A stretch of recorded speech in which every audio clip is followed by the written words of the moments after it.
Bismillahirrahmanirrahim. Assalamualaikum warahmatullahi wabarakatuh. Selamat malam Bapak Ibu peserta Diklat Penguatan Kepala Sekolah tahun 2020 di mana saja pun berada. Mudah-mudahan tetap semangat, tetap sehat untuk menyelesaikan kegiatan-kegiatan yang harus Bapak Ibu kerjakan atau tugas-tugas yang harus Bapak Ibu kerjakan. Di mana tugas pertama yang harus Bapak Ibu kerjakan sebelum mengerjakan tugas yang kedua. Kalau tugas pertama itu Bapak Ibu mengisi instrumen AKPK, sudah Bapak Ibu lakukan di tahap OJP 1. Nah, selanjutnya Bapak Ibu sebelum mengerjakan tugas 2 yaitu mengidentifikasi masalah di sekolah Bapak Ibu sendiri, Bapak Ibu dituntun untuk bagaimana sebelum Bapak Ibu menganalisis permasalahan di sekolah Bapak Ibu sendiri, dituntun dengan latihan studi kasus yang harus Bapak Ibu kerjakan. Insya Allah dengan mengerjakan latihan studi kasus, Bapak Ibu akan mengerjakan tugas-tugas selanjutnya. Itu akan menjadi lebih mudah dan lebih ringan. Oleh karena itu perlu saya berikan tutorial bagaimana Bapak Ibu mengerjakan latihan studi kasus tersebut. Mudah-mudahan ini menjadikan Bapak Ibu lebih mudah mengerjakan itu dan mengerjakan tugas-tugas selanjutnya. Nah, untuk ini izinkan saya untuk share point Bapak Ibu.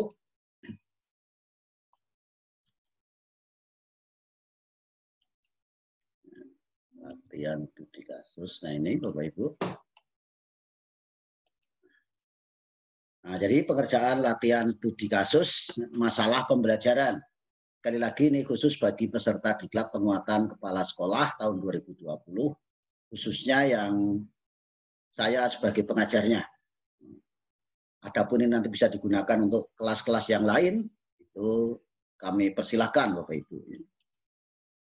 Nah, di dalam latihan studi kasus ini Bapak Ibu disodori kondisi sekolah yang sudah dibuat sedemikian rupa sehingga kasusnya itu sudah ada. Sehingga Bapak Ibu tidak perlu berasumsi tapi cukup berdasarkan fakta kasus yang ada di latihan tersebut. Nah, dari kondisi sekolah yang ada di dalam latihan studi kasus tersebut, itu ada yang sudah kondisinya itu baik atau sangat baik, ada yang meningkat, ada yang sudah tinggi, ada yang mampu atau mungkin sangat mampu, ada yang memadai. Maka yang kondisinya seperti itu merupakan nanti menjadi satu kekuatan.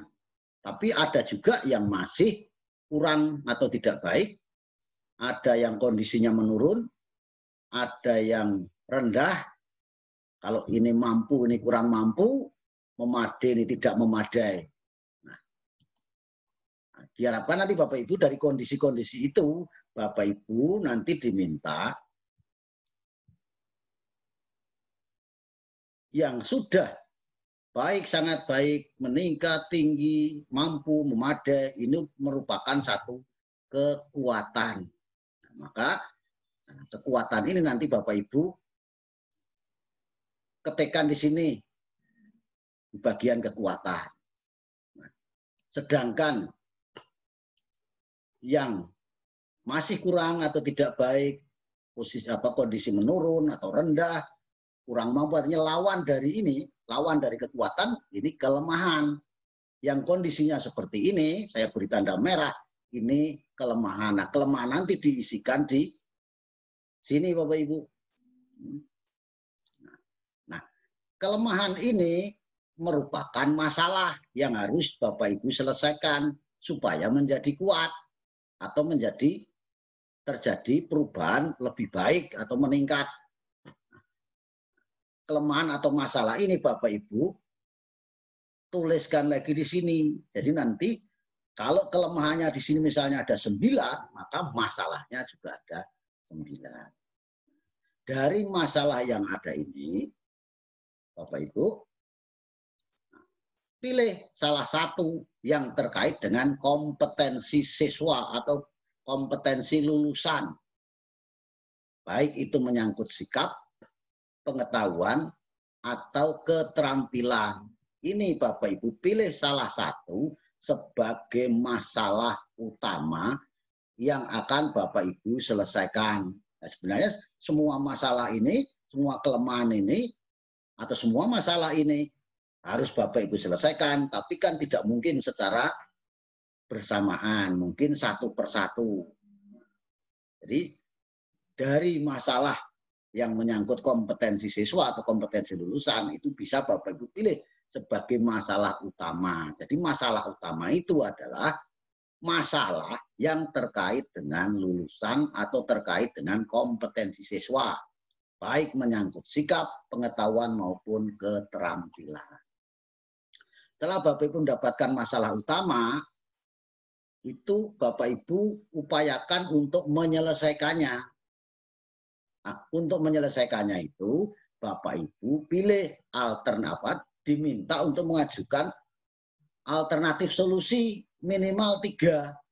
Nah, jadi buat alternatif atau program berupa program atau kegiatan atau sebuah gerakan atau tindakan untuk mengatasi masalah utama ini. Minimal Bapak Ibu ajukan 3. Jadi kalau cuma 2, 1 kurang. Nah, di antara 3 alternatif solusi, Bapak Ibu diminta pilih yang terbaik menurut Bapak Ibu. Nah, ini pilih salah satu alternatif yang terbaik. Setelah Bapak Ibu milih salah satu alternatif yang terbaik itu, Bapak Ibu diminta menentukan langkah-langkahnya. Mulai dari perencanaan, itu kan ada beberapa kegiatan perencanaan itu. Kemudian pelaksanaan, apa saja kegiatannya, kemudian monitoring dan evaluasi, apa saja kegiatannya, Bapak Ibu uraikan, refleksi, atau mungkin bisa juga analisis dan refleksi, terserah ya, apa saja kegiatannya, baru kemudian yang kelima adalah tindak lanjut.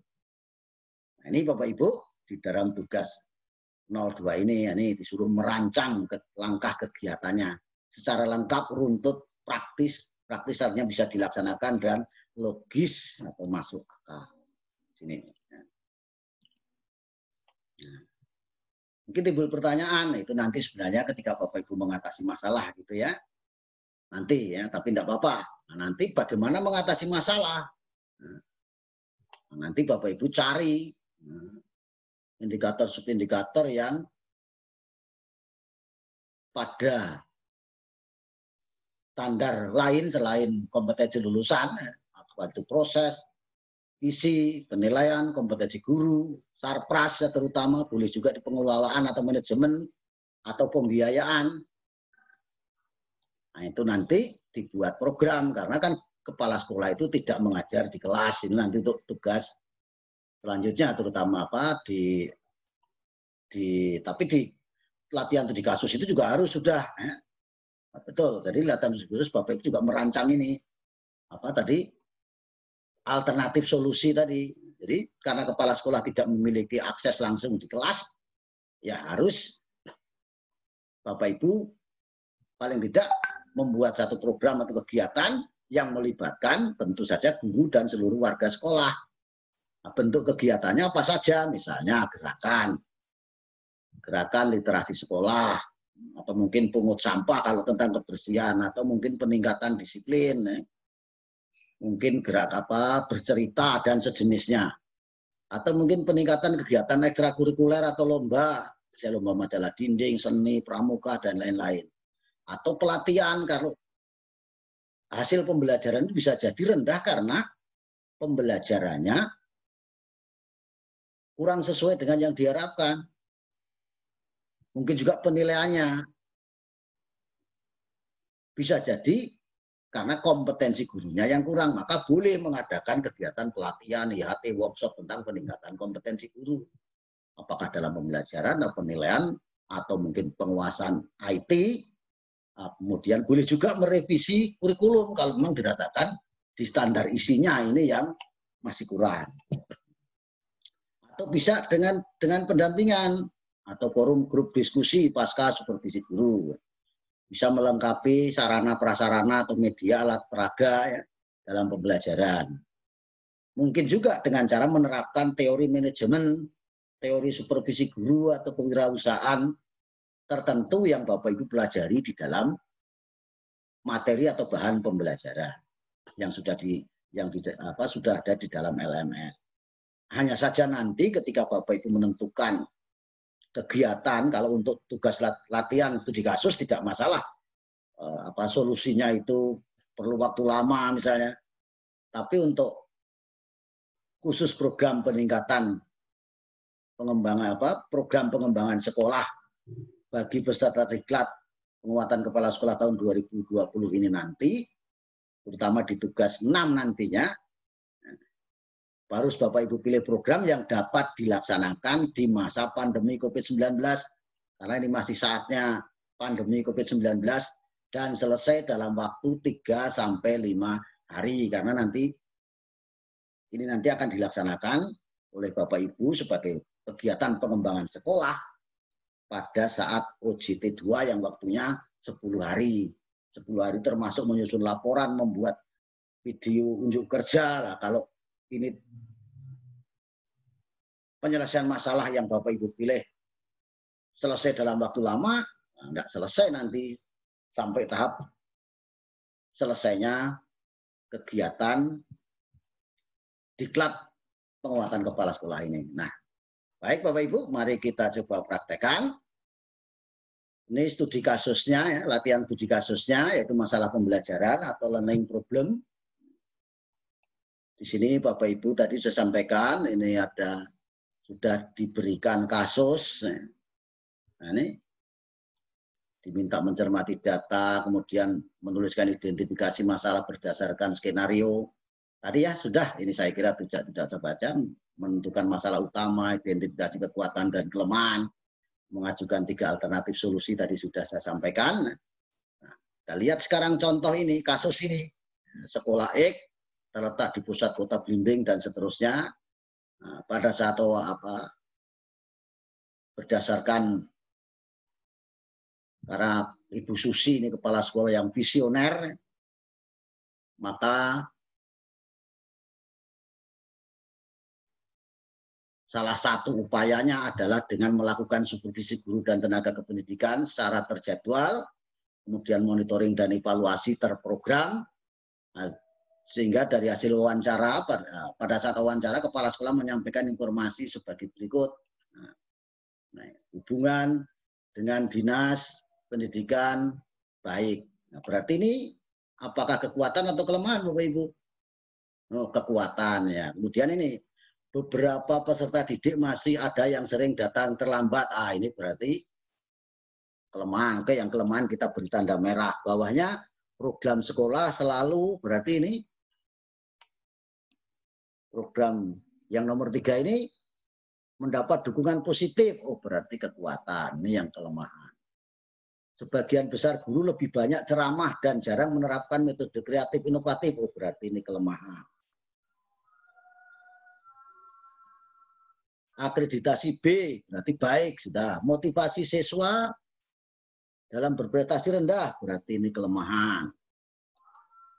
Kepedulian siswa terhadap kebersihan sekolah rendah, berarti kelemahan. Oke. Ya. Program penguatan pendidikan karakter dilaksanakan secara tidak dilaksanakan, berarti oke ya, kelemahan. Penggunaan SIM tidak maksimal, oh iya, kelemahan. Tidak banyak lulusan, berarti ini 8, 9, 10 ini kelemahan.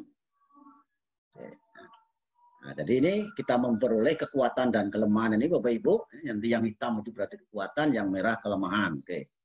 Nah, kemudian lihat prestasi akademik 3 tahun terakhir 80, 83. Oh, berarti ini naik apa turun? Turun, berarti ini kelemahan. Oke, dilapur tanda merah. Prestasi non akademik, kita lihat capaiannya. Oh, ternyata ini makin bertambah, berarti ini kekuatan. Oke, kemudian data kemampuan guru TIK yang sangat mampu tidak ada. Ini 3 mampu, ini kurang mampu. Berarti yang kurang mampu ini merupakan kelemahan. Yang mampu itu minim mampu berarti kekuatan. Masih ada lagi Bapak Ibu? Nah, dari data-data tadi Bapak Ibu diminta memindahkan di sini yang hitam tadi. Taruh di kekuatan, yang merah kelemahan. Nah, ini untuk menyingkat waktu saya sudah coba kerjakan Bapak Ibu ini. Berarti nah ini tadi yang hitam tadi kekuatan. Yang merah tadi kelemahan. Nah, ini jadi kelemahan beberapa peserta didik. Jadi ada berapa kelemahan? A, B, C, D sampai I. Ada 9 berarti. Kelemahan ini merupakan masalah. Jadi kita copy paste kelemahan ini menjadi masalah. Jadi sama kalau kelemahannya ada sampai I ada 9, maka identifikasi masalahnya juga sampai I. Kita lihat Bapak Ibu, samakah sampai I? Kelemahannya tadi sampai GHI. Ya, berarti masalahnya juga sampai I. Nah, ini sampai I. Nah, terus kita lihat untuk memilih masalah utama tadi adalah masalah yang terkait dengan siswa atau kompetensi siswa. Beberapa peserta didik, ya, motivasi siswa, ya, kepedulian siswa, ya, prestasi siswa, ya, berarti ini. Sedangkan yang F, program penguatan, berarti ini bukan. Berarti ini yang bisa kita pilih sebagai masalah utama, Bapak Ibu. Ini bisa kita pilih, misalnya kita beri warna biru misalnya. Silakan Bapak Ibu pilih. Saya pilih yang ini, yang A misalnya. Beberapa siswa masih sering datang terlambat, saya beri warna hijau supaya sama. Ini sudah saya pilih. Nah, nanti Bapak Ibu ketika mengerjakan ini, tolong di kelas saya enggak boleh pilih yang ini karena sudah saya pilih, atau boleh tapi tindakannya, alternatifnya harus berbeda. Tapi sudahlah, Bapak Ibu pilih yang lain saja, apakah B, C, D, atau E sebagai masalah utama karena ini sudah untuk contoh.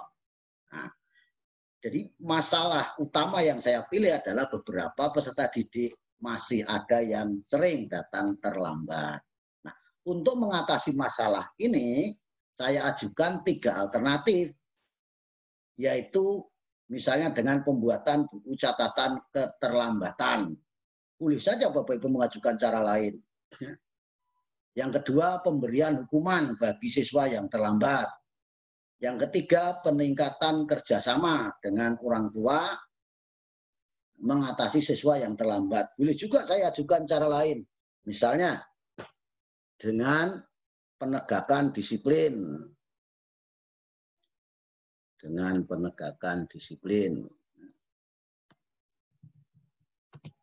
Disiplin berkelanjutan. Nah, ini saya tambahkan misalnya, ya kan? Ini boleh disingkat nanti apa Bapak Ibu? Ya. Gadis benjut. Nah, misalnya boleh ini. Ini kemarin ada yang membuat itu, ya. Nah, ini jadi ini nanti kalau misalnya untuk praktek baik atau untuk RPS bisa jadi ini lebih menarik Bapak Ibu. Nah, ini. Nah, yang saya anggap terbaik, bahkan kemarin ada yang membuat kartu disiplin, silakan. Nah, di sini saya pilih yang saya anggap terbaik adalah membuat buku catatan keterlambatan. Ini saya pilih, saya beri warna ungu. Nah, ini saya pilih. Boleh saja saya sebenarnya misalnya memilih yang D, boleh, tapi dalam hal ini saya memilih yang ini. Solusi saya anggap sebagai solusi terbaik. Murah, meriah, tapi hasil saya harapkan maksimal.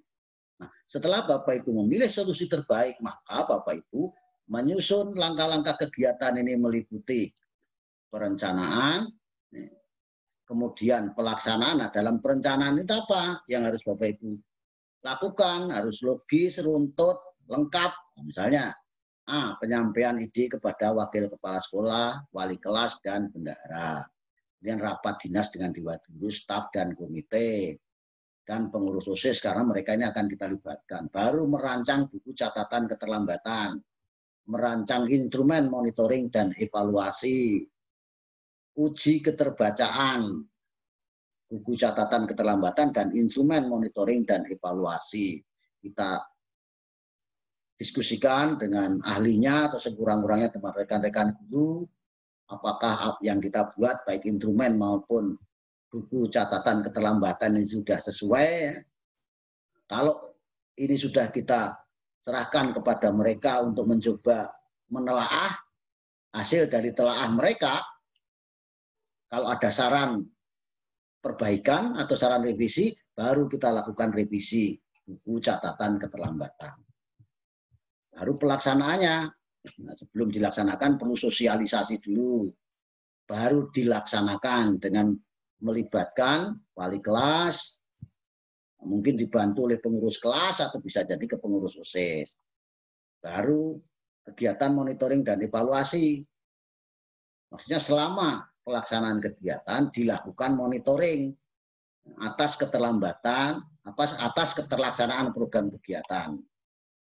Mana-mana kegiatan yang terlaksana dan yang tidak, kalau tidak terlaksana kenapa, itu ini dilakukan monitoring. Baru pada akhir kegiatan dilakukan evaluasi keberhasilan program. Jadi dari instrumen MONEF tadi dilakukan analisis di sini. Nah, ini dia lakukan evaluasi. Nah, baru yang keempat itu refleksi, atau mau ditambahkan analisis dan refleksi juga silakan. Pada akhir kegiatan dilakukan analisis terhadap semua data hasil monitoring dan evaluasi. Berdasarkan hasil analisis data, selanjutnya dilakukan refleksi untuk menentukan keberhasilan. Kan ada indikator-indikatornya tadi. Tercapai enggak indikator-indikator keberhasilan itu? Berikan secara mendalam. Kemudian siapapun yang terlibat diminta untuk merefleksikan. Kalau mana-mana yang sudah baik, mana-mana yang kurang baik ya. Mana apakah berhasil atau tidak.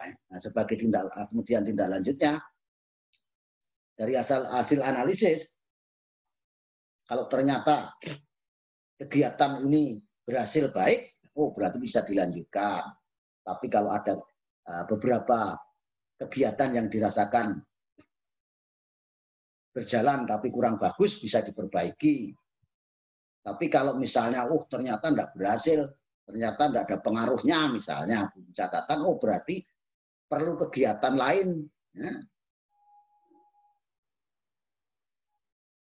Perlu kegiatan lain, misalnya kalau tidak berhasil, ya, diganti dengan kegiatan yang lain, misalnya dengan, kalau begitu mungkin dengan alternatif yang lain, mungkin dengan tapi gadis benjut misalnya, ya, penegakan disiplin berkelanjutan atau secara terus-menerus.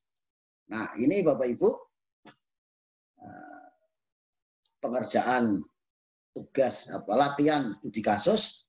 Insya Allah kalau Bapak Ibu mengerjakan latihan studi kasus ini sungguh-sungguh dan sudah benar, harapannya nanti di tugas-tugas selanjutnya, yaitu di tugas 02 menganalisis masalah, mengidentifikasi masalah di sekolah Bapak Ibu sendiri, insya Allah tidak akan mengalami kesulitan sampai pada tugas-tugas pengembangan sekolah sampai tugas 14 dan seterusnya. Karena setelah tugas 2 nanti tugas yang terkait dengan masalah pembelajaran itu tugas 06, tugas 08, tugas 09, ya, dan seterusnya. Mudah-mudahan dengan dipandu atau dibantu dengan latihan studi kasus ini, kegiatan-kegiatan Bapak Ibu selanjutnya menjadi lancar karenanya. Amin, amin, ya rabbal alamin. Demikian